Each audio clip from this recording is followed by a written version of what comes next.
চাঁদ লিখেছেন আবু সাইম। জ্যোৎস্না রাতে একলা ঘরে যখন আমি ঘুমে, আকাশ হতে চাঁদের আলো যায় কপালে চুমে।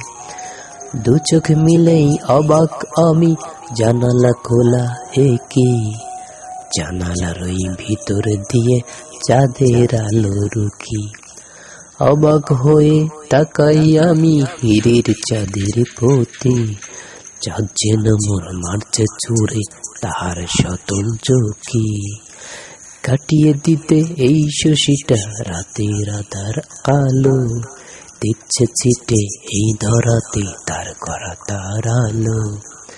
মাঝে মাঝে দূর আকাশে হীরার তরি ভেসে, খুশির বার্তা নিয়ে আসে প্রাণ